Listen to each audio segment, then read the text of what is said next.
तर नमस्कार मित्रांनो, आमच्या यूट्यूब चॅनलमध्ये तुमचं स्वागत आहे। तर अशा प्रकारे खूप सुंदर असं जेवण होतं।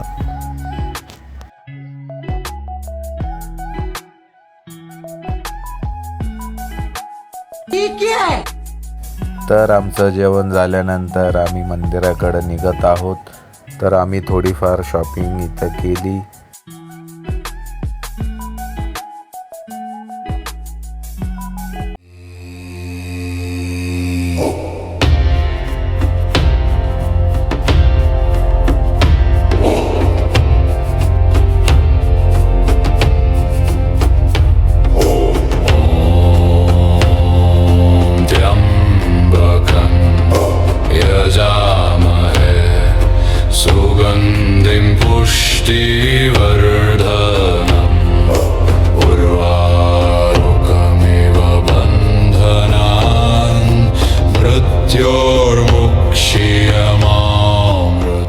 आता आपल्या त्र्यंबकेश्वर मंदिराच्या समोर, जसं तुम्हाला माहिती आहे, आपल्या 12 ज्योतिर्लिंगापेक्षा छोटी एक हे त्र्यंबकेश्वर ज्योतिर्लिंग आहे आणि त्या ज्योतिर्लिंगाला आपण आद्य ज्योतिर्लिंग म्हणतो आणि उत्तर महाद्वाराचे रक्षक मानले जातात आपले त्र्यंबकेश्वर।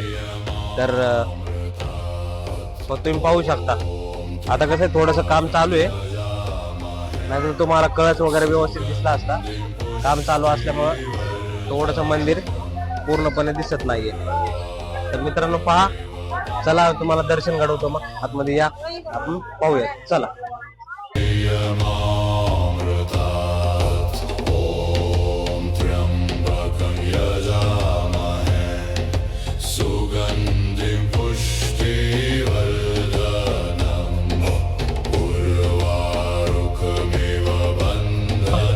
तुम्ही बघू शकता खूप गर्दी आहे आणि कमीत कमी आपल्याला दर्शन होण्यासाठी 2.5 ते 3 तासाच्या वर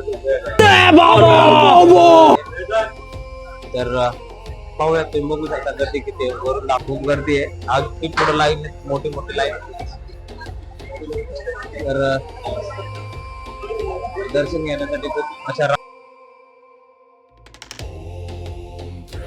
तर या ठिकाणी मित्रांनो आम्हाला खूप टाईम लागत आहे, कारण की लाईन खूप मोठी आहे। दर्शनासाठी आम्हाला इथं आता 2 ते 2.5 तास झालेला आहे ऑलरेडी। माहीत नाही पुढं किती टाईम लागेल, असं वाटतंय की लगभग आम्हाला 4 ते 5 तास लागू शकतात इथे। तर हा व्हिडिओ आमचा खूप मोठा होत आहे, तर मित्रांनो लास्ट पार्ट बघण्यासाठी चॅनलला सबस्क्राईब करा।